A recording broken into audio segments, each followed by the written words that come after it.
വ്യത്യസ്തതകൾ നിറഞ്ഞ മറ്റാരും പറയാത്ത ഒരു കഥയല്ല ഇത്. എൻ്റെ ജീവിതമാണ് ഇനി നിങ്ങൾ കാണുവാനും കേൾക്കുവാനും പോകുന്നത്. അല്ല, ഇത് നിങ്ങളുടെ ജീവിതം തന്നെയാണ്. ഞാൻ നിങ്ങളിൽ ഒരുവൻ മാത്രം. എൻ്റെ കാഴ്ചകൾ നിങ്ങളുടെ കണ്ണുകളിലും എൻ്റെ അനുഭവം നിങ്ങളുടെ ഹൃദയങ്ങളിലും പതിക്കുന്നത് ഞാൻ കാണുന്നു. ഒരു സാധാരണ മനുഷ്യായുസ്സിൽ നാം പലതും കാണുകയും കേൾക്കുകയും അനുഭവിക്കുകയും ചെയ്യുന്നു. അവയുടെ പൊരുളുകൾ തേടി നാം പോവാറില്ല. കാണുന്നതും കേൾക്കുന്നതുമായ എല്ലാറ്റിൻ്റെയും അർത്ഥം ഗ്രഹിക്കാൻ ശ്രമിക്കാറുമില്ല. കാലത്തിൻ്റെ ഏതോ ഒരു ഒഴുക്കിൽ ആരുടെയൊക്കെയോ കൂടെ നാം സമയമെന്ന നദിയിൽ ദിക്കറിയാതെ ഒഴുകിക്കൊണ്ടിരിക്കുകയാണ്, ഒരു കലക്കത്തോടെ. എന്നാൽ ഒരു സ്വപ്നത്തിലൂടെ എന്നെ തേടി വന്ന ഒരു പൊരുളിനെ ഞാൻ അറിയുവാൻ ആഗ്രഹിക്കുന്നു. അതെ, എന്നെ തേടി വന്ന ആ പൊരുളിൻ്റെ ഉള്ള് ഞാൻ അറിയുവാൻ പോവുകയാണ്. അത് എൻ്റെ മുൻപിൽ തനിയെ തുറക്കുവാൻ പോകുന്നു. എൻ്റെ അറിവിനേക്കാളും ആഗ്രഹങ്ങളെക്കാളും എൻ്റെ ജ്ഞാനത്തെക്കാളും നിഷേധങ്ങളെക്കാളും പദവികളെക്കാളും ആശയങ്ങളെക്കാളും ഞാൻ മനസ്സിലാക്കിയ സകല തത്വചിന്തകളുടെ വിശാലതകളെക്കാളും മുകളിൽ ആ പൊരുൾ എന്നെ നോക്കി, എന്നെ മാത്രം നോക്കി നിൽക്കുകയാണ്. അതെ, എൻ്റെ ആത്മാവിൻ്റെ ദാഹം മാറ്റുന്ന ആ പൊരുൾ, എന്നെ സ്നേഹത്തിലേക്ക് വിളിക്കുന്ന ജീവൻ്റെ ആ പൊരുൾ, അതിലേക്ക് ഞാൻ അടുക്കുകയാണ്. എൻ്റെ ജീവിതത്തിലെ എൻ്റെ ശൂന്യതയെ പൂർണ്ണമായും നിത്യമായും മാറ്റുന്ന ആ പൊരുളിലേക്ക്.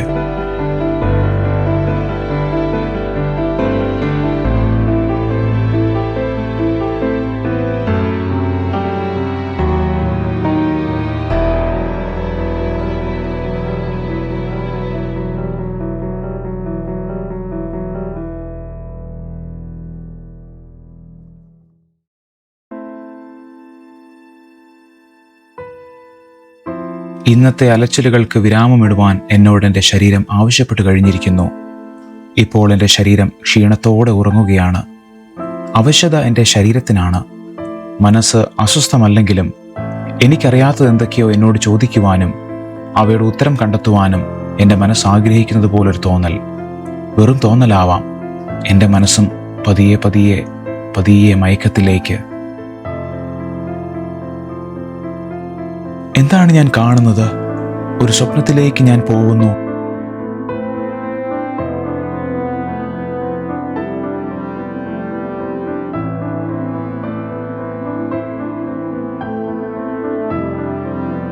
എൻ്റെ ബോധം അറിയാതെ തന്നെ എനിക്ക് ഈ സ്വപ്നം കാണുവാൻ കഴിയുന്നുണ്ടല്ലോ. എന്താണ് ഇവിടെ സംഭവിക്കുന്നത്?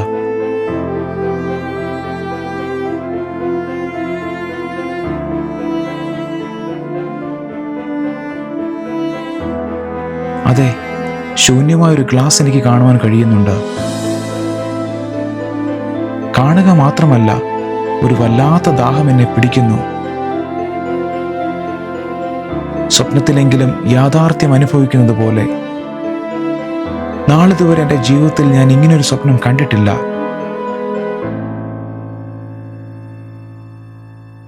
പകൽ വെളിച്ചത്തിൽ എന്ന പോലെ വ്യക്തമായൊരു സ്വപ്നം. അതെ, യാതൊരു സൂക്ഷ്മ നിരീക്ഷണവും കൂടാതെ ഞാൻ ആ ശൂന്യമായ ഗ്ലാസ് കാണുന്നു.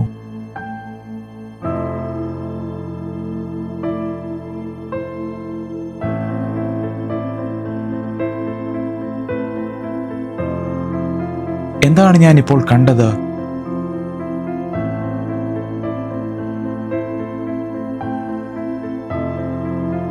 ശൂന്യമായ ആ ഗ്ലാസ് എന്തായിരിക്കും? ഉറക്കം കെടുത്തുന്നതും ഭയാനകവുമായ സ്വപ്നങ്ങൾ ഞാൻ കണ്ടിട്ടുണ്ട്. യാതൊരു പ്രത്യേകതയും ഇല്ലാത്തവയും ഞാൻ കാണാറുണ്ട്. എന്നാൽ ഇതുപോലൊന്ന് ആദ്യമായാണ് ഇങ്ങനൊരു അനുഭവം.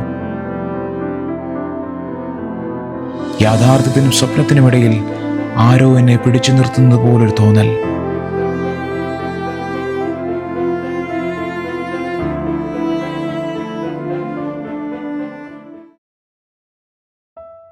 ഉള്ളിലെ ക്ഷീണം മാറിയിട്ടുണ്ട്. എങ്കിലും ആ സ്വപ്നം എന്നെ എവിടേക്കോ എടുത്തെറിഞ്ഞതുപോലെ.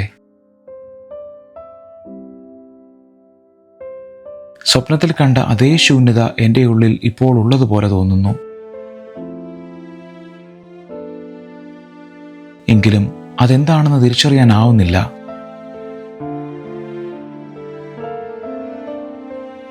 ആ സ്വപ്നം അവ്യക്തമായിരുന്നില്ല. വ്യക്തതയോടെ ആരോ എന്നെ സ്വപ്നത്തിലെ ആ കാഴ്ച കാണിക്കുകയായിരുന്നു.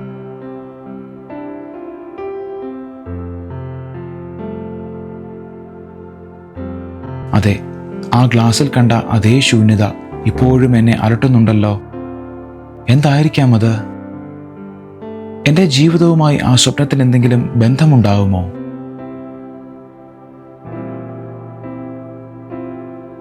എന്നിലെ എന്ത് ശൂന്യതയായിരിക്കാം അത്? എൻ്റെ കുടുംബവും ജോലിയും എൻ്റെ സമ്പത്തും ചുറ്റുപാടുകളും, അങ്ങനെ ഒന്നിലും എനിക്ക് ശൂന്യതകളില്ല. ഞാൻ എൻ്റേതായ എല്ലാറ്റിലും തൃപ്തനാണ്. പിന്നെന്താണ് സ്വപ്നത്തിൽ കണ്ട ആ ശൂന്യതയുടെ കാരണം? ഒരുപക്ഷെ ഇതെല്ലാം എൻ്റെ തോന്നലുകളിൽ നിന്ന് ഉണ്ടാവുന്നതായിരിക്കുകയില്ലേ? ഒരു സ്വപ്നത്തെ ഓർത്ത് ഞാൻ എന്തിനിങ്ങനെ ആവലാതിപ്പെടണം? പക്ഷേ പറഞ്ഞറിയിക്കുവാനോ വിശദീകരിക്കുവാനോ കഴിയാത്ത എന്തൊക്കെയോ ചോദ്യങ്ങൾ എൻ്റെ ഉള്ളിലുണ്ട്. അത് സത്യമാണ്.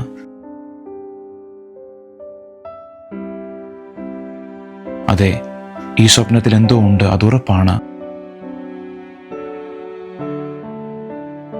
എൻ്റെ ജീവിതത്തിൽ സൗഭാഗ്യങ്ങളെന്നും എൻ്റെ നേട്ടങ്ങളെന്നും ഞാൻ വിളിക്കുന്ന അനേക കാര്യങ്ങളുണ്ട്. എന്നാൽ ഞാൻ ജീവിക്കുന്ന ഈ ജീവിതത്തിൻ്റെ പൊരുളും ഉത്തരവും എനിക്കിന്നുവരെ ലഭിച്ചിട്ടില്ല.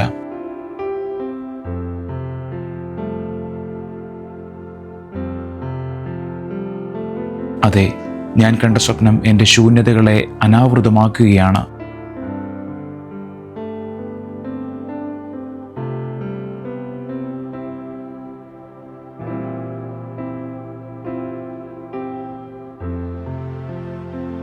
എൻ്റെ ഉള്ളിലെ ശൂന്യതകളെ എനിക്ക് തന്നെ കാണിച്ചും പറഞ്ഞും തരുന്ന ഒരു സ്വപ്നമായിരുന്നു അത്. അതുറപ്പാണ്. എനിക്ക് പലപ്പോഴും തോന്നിയതുപോലെ ഞാൻ പൂർണ്ണനല്ല, ഞാൻ പൂർണ്ണവുമല്ല. എൻ്റെ ജീവിതത്തിൻ്റെ ഉദ്ദേശം ഞാൻ വേണ്ട വിധം ഇതുവരെ മനസ്സിലാക്കിയിട്ടില്ല. ഞാൻ ഈ ഭൂമിയിലായിരിക്കുന്നതിന് തീർച്ചയായും ഒരു കാരണമുണ്ട്. അതിലേക്ക് എനിക്ക് എത്തിച്ചേരണം. എൻ്റെ ശൂന്യത എനിക്ക് തിരിച്ചറിയണം.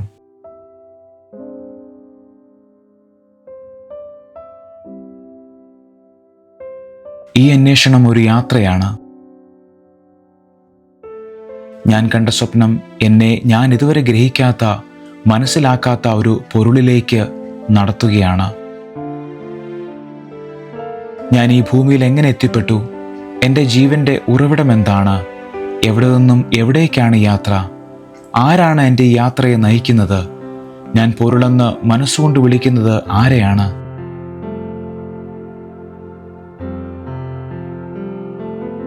ഞാൻ എൻ്റെ ലക്ഷ്യങ്ങൾക്ക് വേണ്ടിയാണോ ഈ ഭൂമിയിൽ ജീവിക്കേണ്ടുന്നത്? മറ്റാരോടും പങ്കുവെക്കാത്ത എൻ്റെ ജീവിതത്തിലെ കുറവുകളെയും പരാജയങ്ങളെയും എങ്ങനെ ഞാൻ ജയിക്കും? എനിക്കവയെല്ലാം ആരോട് പങ്കുവെക്കുവാൻ കഴിയും?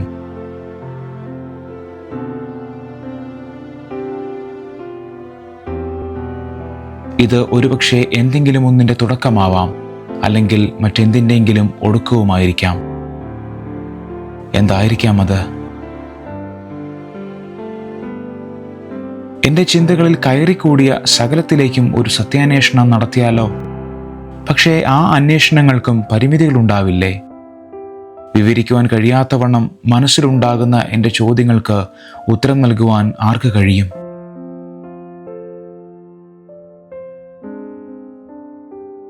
എന്നിൽ എന്തൊക്കെയോ വന്നു ചേരുവാനുണ്ട്. എന്താണെന്ന് എനിക്കറിയില്ല.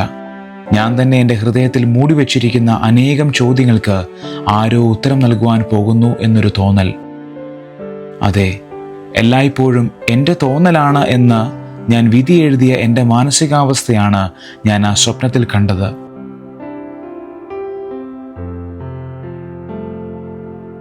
എനിക്കെല്ലാമുണ്ട്, എങ്കിലും എന്തോ ഒന്ന് ലഭിക്കാത്തതുപോലെ.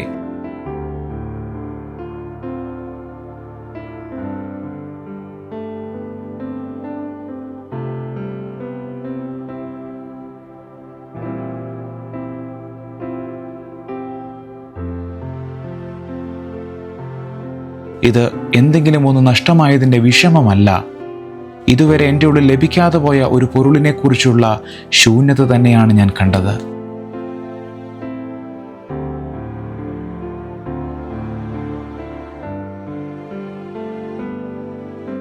ജീവിതത്തിൽ പലതും നേടി, ആഗ്രഹിച്ചത് പഠിക്കുവാനും മേൽത്തരമായ ജോലിയും കുടുംബവുമെല്ലാം. ഓരോ നിമിഷവും കൂട്ടുകാരോടൊപ്പവും കുടുംബത്തോടൊപ്പവും ആഘോഷമായി തന്നെ കടന്നുപോകുന്നു. എങ്കിലും തനിച്ചിരിക്കുമ്പോൾ പറഞ്ഞറിയിക്കുവാൻ കഴിയാത്ത ആ ശൂന്യത എന്നെ ചുറ്റി നിൽക്കുന്നു. അതെ, ഞാൻ കണ്ട സ്വപ്നം യാദൃച്ഛികമല്ല. ഞാൻ പൊരുളെന്ന് വിളിക്കുന്ന ആ ശക്തി എൻ്റെ ഉള്ളിലെ ശൂന്യതയെ വ്യക്തമായൊരു സ്വപ്നത്തിലൂടെ എനിക്ക് തന്നെ ബോധ്യപ്പെടുത്തി തന്നിരിക്കുന്നു. ഞാൻ ഇതുവരെ കാണാത്ത, ഞാൻ അറിയാത്ത ആ പൊരുൾ എന്നെ സ്പർശിക്കുവാനായി അയച്ച ഒരു സന്ദേശമാണത് തീർച്ച. ഞാൻ എൻ്റെ ഉള്ളിൽ വ്യക്തിപരമായി അനുഭവിച്ച എല്ലാ പ്രയാസങ്ങളുടെയും പോരാട്ടങ്ങളുടെയും ചുരുളുകൾ ആ പൊരുളിൻ്റെ കൈവശമുള്ളതുപോലെ എന്നെ ഞാൻ അറിയും മുൻപേ ആഴത്തിലറിഞ്ഞ ആ പൊരുളിലേക്ക് എനിക്ക് എത്തിപ്പെട്ടേ മതിയാവൂ. ആ തേജസ്സുള്ള പൊരുളിലേക്ക് ഞാൻ പോലും അറിയാതെ ആഗ്രഹിച്ചു പോകുന്ന ഈ യാത്രയാണ് സ്വപ്നത്തിൽ കണ്ട ആ ദാഹം. അതെ, ഇതാണ് ആ ആത്മദാഹം.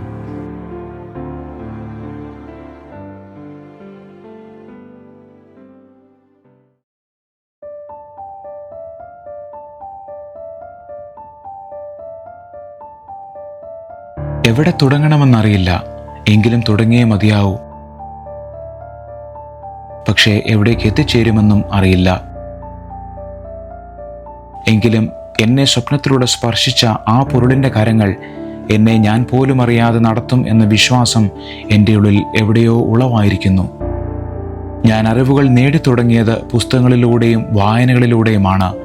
എന്നാൽ ആ വായിച്ച അറിവുകൾക്കിടയിൽ എവിടെയോ ഞാൻ ഇന്ന് അന്വേഷിക്കുന്ന പൊരുളിനെ ഞാൻ മറികടന്നു പോയിരിക്കുന്നു. ആ ജീവന്റെ പൊരുളിലേക്ക് ഇന്ന് എനിക്ക് എത്തിച്ചേരണമെങ്കിൽ ഞാൻ ആർജിച്ച അറിവുകൾക്കപ്പുറമായ സത്യത്തിലേക്ക് എനിക്ക് എത്തിച്ചേരണം. അതെ, എന്നെ തേടിയെത്തിയ പൊരുളിനെ ഞാനിവിടെ കണ്ടു തുടങ്ങുകയാണ്. ഈ ദൈവവചനത്തിലൂടെ ആ പൊരുളിലേക്ക് ഞാൻ നടത്തപ്പെടുന്നു. എൻ്റെ വഴിയാത്രയിൽ എവിടെയോ ഈ ദൈവവചനം എൻ്റെ കൈകളിൽ എത്തിച്ചേർന്നിരുന്നു. എന്നാൽ ഒരിക്കൽ പോലും ഇതിലുള്ള ജീവനെ ഞാൻ മനസ്സിലാക്കിയിരുന്നില്ല.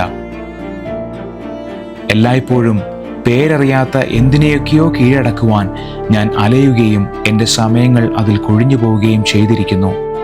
എന്നാൽ ഇന്ന് എൻ്റെ ആഗ്രഹങ്ങളെ കാറ്റിൽ പറത്തിക്കൊണ്ട് ആ പൊരുൾ തൻ്റെ വഴികളിലേക്ക് എന്നെ വലിച്ചടിപ്പിക്കുകയാണ്. ഈ ദൈവവചനം എൻ്റെ കണ്ണുകളെ ദൈവത്തിങ്കിലേക്ക് തുറക്കുന്നതും കാതുകളെ ദൈവശബ്ദത്തിനായി കൂർപ്പിക്കുന്നതും എൻ്റെ ഹൃദയത്തിൽ സന്തോഷത്തിൻ്റെ സ്പന്ദനമായി തീരുന്നതും ഞാൻ ആദ്യമായി അനുഭവിക്കുകയാണ്. ഇതുവരെ മറ്റൊന്നിലൂടെയും ലഭിക്കാത്ത ആ ആത്മീയ സന്തോഷം ഞാൻ ഈ നിമിഷം അനുഭവിച്ചു തുടങ്ങുന്നു. മുടിയനായ പുത്രന്റെ ഉപമ വായിക്കുമ്പോൾ ഞാൻ എന്നെ തന്നെ കാണുകയാണ്. പിതാവിൻ്റെ സ്നേഹത്തെ തിരിച്ചറിയാതെയും ആദരിക്കാതെയും ഞാൻ എൻ്റെ വഴികളിൽ നടന്നു. എൻ്റെ കണ്ണുകളിൽ അത് നേട്ടവും ന്യായവുമായിരുന്നു. എൻ്റെ ചുറ്റുപാടുകൾ അവ ചെയ്യുവാൻ എന്നെ പ്രേരിപ്പിക്കുകയും എൻ്റെ മനസ്സ് അത് പ്രോത്സാഹിപ്പിക്കുകയും ചെയ്തു. പക്ഷേ അവയിലൂടെ എല്ലാം ഞാൻ സഞ്ചരിക്കുമ്പോൾ എൻ്റെ പിതാവാം ദൈവത്തെ ഞാൻ ദുഃഖിപ്പിക്കുകയായിരുന്നുവെന്ന് ഞാൻ മനസ്സിലാക്കിയിരുന്നില്ല. എന്നാൽ ഇപ്പോൾ പൊരുൾ എന്ന് ഞാൻ സംബോധന ചെയ്തതിനെ എൻ്റെ പിതാവാം ദൈവമെന്ന് വിളിക്കുവാൻ ഈ ദൈവവചനം എന്നെ പഠിപ്പിച്ചു തുടങ്ങിയിരിക്കുന്നു. അതെ, സകല ചരാചരത്തിൻ്റെയും പ്രപഞ്ചത്തിലെ സകല സീമകളുടെയും അപ്പുറവും ഇപ്പുറവുമുള്ള സകലത്തിൻ്റെയും പൊരുളായ ദൈവം എൻ്റെ സ്വർഗീയ പിതാവാണ് ഇപ്പോൾ.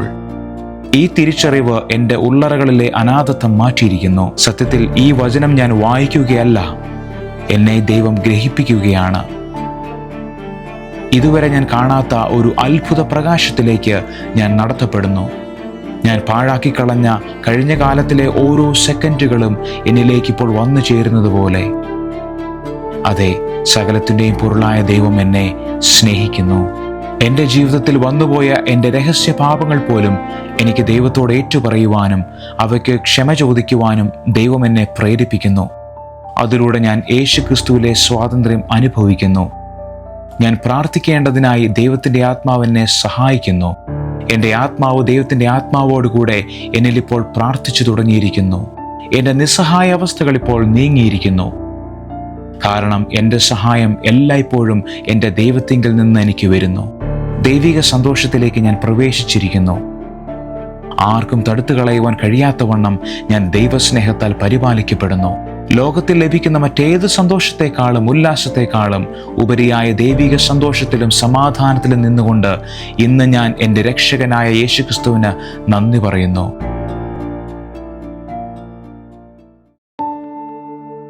16-ാം സങ്കീർത്തനത്തിൽ ദാവീദ് ഇങ്ങനെ പറയുന്നു: ഞാൻ യഹോവയെ എപ്പോഴും എൻ്റെ മുമ്പിൽ വെച്ചിരിക്കുന്നു. അവൻ എൻ്റെ വലതുഭാഗത്തുള്ളത് കൊണ്ട് ഞാൻ കുലുങ്ങിപ്പോവുകയില്ല. അതെ, ദാവീദ് പറഞ്ഞ ഈ സത്യം ഞാൻ ഇന്ന് എൻ്റെ ജീവിതത്തിൽ അനുഭവിച്ചു കൊണ്ടിരിക്കുകയാണ്. ഓരോ ദിവസവും ഓരോ നിമിഷവും ഞാൻ ദൈവത്തെ ആത്മാവിലും ഹൃദയത്തിലും ജീവിതത്തിലെ സകല അവസ്ഥയിലും അനുഭവിക്കുകയാണ്.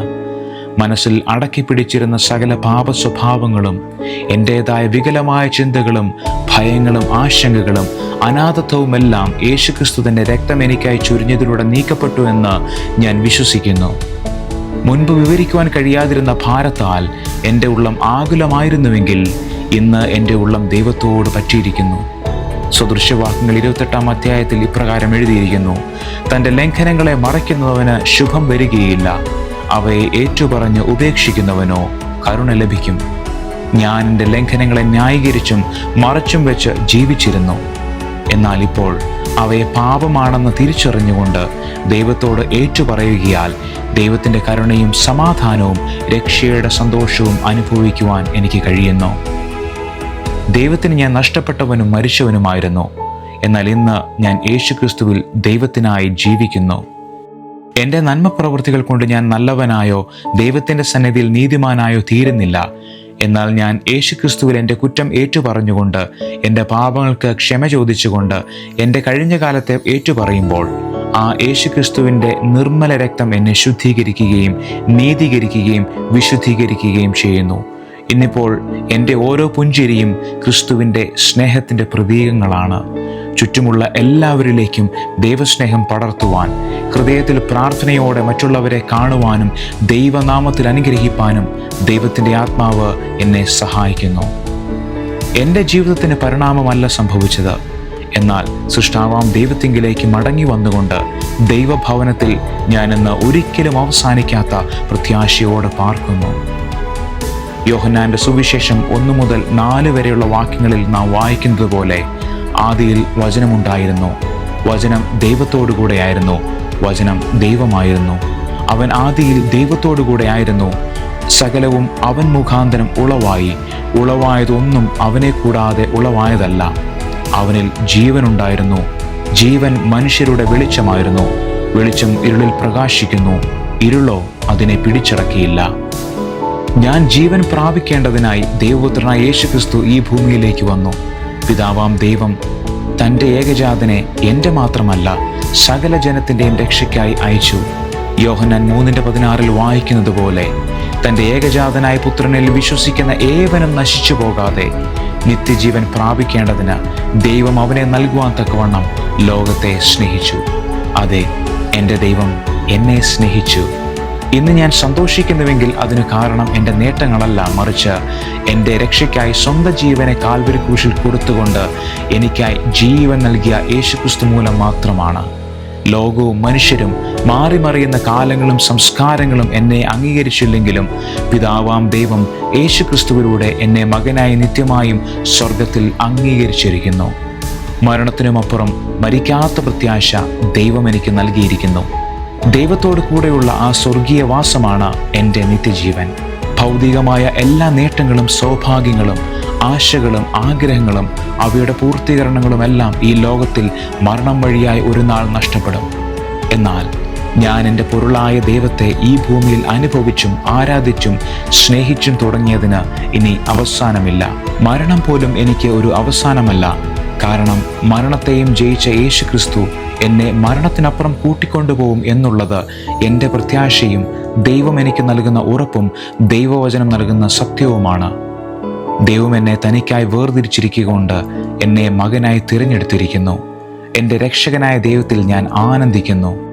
എൻ്റെ പാപങ്ങളെ നീക്കിക്കളഞ്ഞുകൊണ്ട് എന്നെ വിശുദ്ധീകരിച്ച, എന്നെ ദൈവത്തിൻ്റെ പൈതലാക്കിയ എൻ്റെ യേശുക്രിസ്തുവിന് ഞാൻ മഹത്വം കൊടുക്കുന്നു. യേശുക്രിസ്തുവിലെ വിശ്വാസത്താൽ എൻ്റെ പാപം മോചിക്കപ്പെടുകയും ഞാൻ യേശുക്രിസ്തുവിൽ പുതിയ ഹൃദയമുള്ള ഒരു മനുഷ്യനായി രൂപാന്തരപ്പെടുകയും ചെയ്തിരിക്കുന്നു. എൻ്റെ പാപങ്ങൾക്ക് വേണ്ടി യേശുക്രിസ്തു കുരിശിൽ മരിച്ചുവെന്നും ആ യേശുക്രിസ്തുവിൻ്റെ രക്തം എൻ്റെ പാപത്തെ പൂർണ്ണമായി കഴുകി ശുദ്ധീകരിച്ചുവെന്നും ഞാൻ വിശ്വസിച്ചിരിക്കുന്നു. ഇനി ഞാനല്ല ജീവിക്കുന്നത്, ക്രിസ്തു എന്നിൽ ജീവിക്കുന്നു. ദൈവത്തിൻ്റെ ദാനമായ പരിശുദ്ധാത്മാവിനെ പ്രാപിച്ചുകൊണ്ട് ക്രിസ്തുവിൽ ദൈവവചനത്താൽ ഒരിക്കലും നീങ്ങിപ്പോകാത്ത സ്വർഗീയ പ്രത്യാശയാൽ ദൈവത്തെ സ്തുതിച്ച് മഹത്വപ്പെടുത്തിയും കൊണ്ട് സ്വന്തം ഇഷ്ടത്താലെയല്ല ദൈവ ഇഷ്ടത്താൽ ജീവിക്കുവാൻ ഓരോ നിമിഷവും എൻ്റെ രക്ഷിതാവാം ദൈവം എന്നെ സഹായിക്കുന്നു.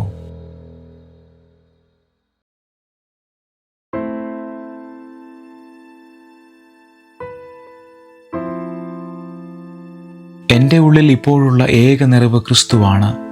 എൻ്റെ ശൂന്യത ദൈവം പൂർണ്ണമായി മാറ്റിയിരിക്കുന്നു. അടുത്ത സ്വപ്നത്തിൽ എൻ്റെ ഉള്ളിൽ സംഭവിച്ച നിറവിനെ എൻ്റെ ദൈവം എനിക്കായി വെളിപ്പെടുത്തുമായിരിക്കാം. ആ ഒരു സ്വർഗീയ സ്വപ്നത്തിനായി ഞാൻ നാളുകളായി കാത്തിരിക്കുകയാണ്.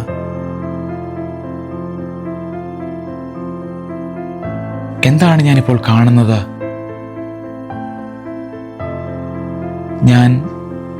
ഞാൻ ആ സ്വർഗീയ സ്വപ്നത്തിനായി നാളുകളായി കാത്തിരിക്കുന്നു. ദൈവമേ, എന്താണ് ഞാൻ ഇപ്പോൾ കാണുന്നത്? അന്ന് കണ്ട അതേ ശൂന്യത, അല്ല അതിനേക്കാൾ ശൂന്യത. ദൈവമേ, ഞാൻ കഴിഞ്ഞ നാളുകളിൽ അങ്ങയുടെ വചനത്താലും അങ്ങയുടെ പരിശുദ്ധാത്മാവിനാലും അങ്ങയുടെ നാമത്തിൻ്റെ ശക്തിയാലും ഞാൻ നിറയപ്പെട്ടുവല്ലോ. പിന്നെ എന്തുകൊണ്ടാണ് ഇങ്ങനൊരു കാഴ്ച?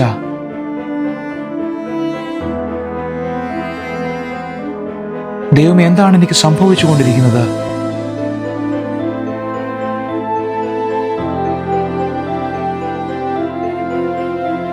എൻ്റെ ദൈവമേ, ഇതെന്നെ ഗ്രഹിപ്പിച്ചു തരണമേ. ദൈവമേ, നീ എന്നോട് സംസാരിക്കണമേ. ദൈവമേ, നീ എനിക്കത് മനസ്സിലാക്കി തരണമേ. എൻ്റെ ആഗ്രഹം അത്രയും നിന്നിൽ മാത്രമായിരുന്നു. എൻ്റെ പ്രത്യാശ മുഴുവനും നീ മാത്രമായിരുന്നു. എന്നെ നടത്തിയവനും എൻ്റെ നിത്യജീവനും അങ്ങ് മാത്രം യേശുവേ. എന്നെ നിറയ്ക്കുന്ന നിന്നെ തന്നെ ഞാൻ കൊതിക്കുന്ന കർത്താവേ, എൻ്റെ ഉള്ളിൽ നീ വസിക്കണമേ. എൻ്റെ ദാഹത്തെ തീർക്കുന്നവനെ അങ്ങേക്ക് സ്തോത്രം.